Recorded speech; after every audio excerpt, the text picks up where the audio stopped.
പാകിസ്ഥാനിൽ ഹിന്ദു യുവാവിനെ മതം ചോദിച്ച് അടിവസ്ത്രം അഴിച്ച് ഹിന്ദുവാണെന്ന് ഉറപ്പുവരുത്തിയതിനു ശേഷം ശരീരമാസകലം പ്രത്യേകിച്ച് സ്വകാര്യ അവയവങ്ങളിൽ പെട്രോൾ ഒഴിച്ച് വലിയ ഇരുമ്പ് ദണ്ഡുകൾ കൊണ്ട് അതിക്രൂരമായി മർദ്ദിച്ച് വ്യത്യസ്ത ഉപകരണങ്ങൾ ഉപയോഗിച്ച് അദ്ദേഹത്തിന്റെ ചെവിയും കൈവിരലുകളും അറുത്തുമാറ്റി അതിക്രൂരമായി മർദ്ദിച്ച് അവശനാക്കിയതിനു ശേഷം ദിവസങ്ങളോളം ഹോസ്പിറ്റലിൽ കിടന്ന് അദ്ദേഹം ലോകത്തോട് വിട പറഞ്ഞിരിക്കുകയാണ്.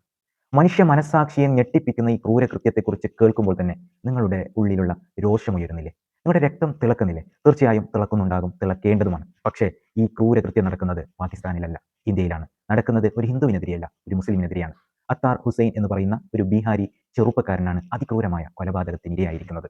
അദ്ദേഹം ചെയ്ത തെറ്റെന്താണെന്ന് അദ്ദേഹത്തിന്റെ ഭാര്യയായ ഷബ്നം പർവീൻ കൃത്യമായി മീഡിയകളുടെ മുമ്പിൽ പറയുന്നുണ്ട്. അദ്ദേഹം കൊലയാളികളുടെ മതത്തിൽപ്പെട്ടയാളല്ലായിരുന്നു എന്ന ഒറ്റ കാരണം കൊണ്ടാണ് അദ്ദേഹത്തെ കൊല ചെയ്തത് എന്നാണ് പറയുന്നത്. കൊലപാതകം നടന്നതിന് ശേഷം ഭാര്യ ഷബ്നം പർവീൻ കൊലപാതകത്തിനെ കുറിച്ച് പരാതി കൊടുക്കാൻ വേണ്ടി പോലീസ് സ്റ്റേഷനിലേക്ക് എത്തിയപ്പോഴാണ് മനസ്സിലാകുന്നത് നേരത്തെ ഈ കൊല്ലപ്പെട്ട വ്യക്തിക്കെതിരെ ഈ കൊലയാളികൾ ചേർന്ന് ഒരു മോഷണ കേസ് അവിടെ എഫ്ഐആർ ഇട്ടിരുന്നു എന്നുള്ളത്. തീർച്ചയായും ഭാവിയിൽ ഭവിഷ്യത്ത് ഉണ്ടാവാതിരിക്കാൻ വേണ്ടി, കൗണ്ടർ കേസിന്റെ ഗൗരവം കുറയാൻ വേണ്ടി നേരത്തെ പ്രീ പ്ലാൻഡായി ചെയ്ത ഒരു കൃത്യമായിരുന്നു അത്. സാധാരണ കൊലപാതക കേസുകൾ പോലെ തെളിവുകളുടെ അഭാവം എമ്പാടുമുള്ള പ്രതികൾ രക്ഷപ്പെടാൻ ഏറെ സാധ്യതയുള്ള ഒരു കൊലപാതക കേസല്ല ഇത്. ഈ കേസിലെ ഏറ്റവും പ്രധാനപ്പെട്ട തെളിവ് എന്ന് പറയുന്നത് ഇര ഹോസ്പിറ്റലൈസ്ഡ് ആയിരിക്കുന്ന സമയത്ത് ഇന്ത്യയിലെ വിവിധ മാധ്യമങ്ങൾക്ക് നൽകിയ മൊഴിയാണ്. മരണക്കിടക്കയിൽ വെച്ച് കൊല ചെയ്യപ്പെടുന്ന വ്യക്തി നൽകുന്ന മൊഴിയെ ഡയിങ് ഡിക്ലറേഷൻ ആയിട്ടാണ് ഇന്ത്യയിലെ നിയമങ്ങൾ പരിഗണിക്കുന്നത്.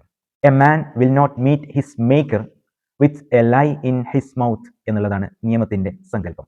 പഴയ ഇന്ത്യൻ എവിഡൻസ് ആക്ടും ഡയിങ് ഡിക്ലറേഷനെ റെലവൻ്റ് ആയാണ് പരിഗണിക്കുന്നത്. സാധാരണ രീതിയിൽ ഹിയർസേ എവിഡൻസുകൾ റെലവൻ്റ് അല്ല എന്നുള്ളതാണ് നിയമത്തിന്റെ പൊതു നിലപാടെങ്കിലും ഡയിങ് ഡിക്ലറേഷൻ അതിൽ നിന്നുള്ള എക്സെപ്ഷനാണ്.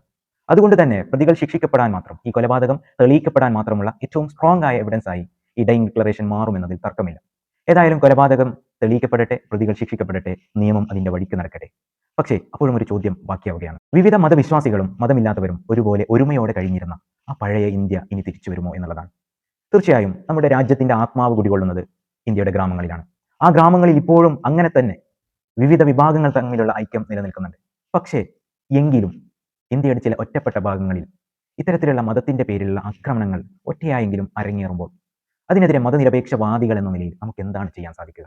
ഈ ചോദ്യം നമ്മുടെ ഉള്ളിൽ എപ്പോഴും ഉണ്ടായിരിക്കട്ടെ. ശാന്തസുന്ദര സമാധാനപൂർണമായ ഒരു ഇന്ത്യ ഇനിയും ഉണ്ടാവട്ടെ.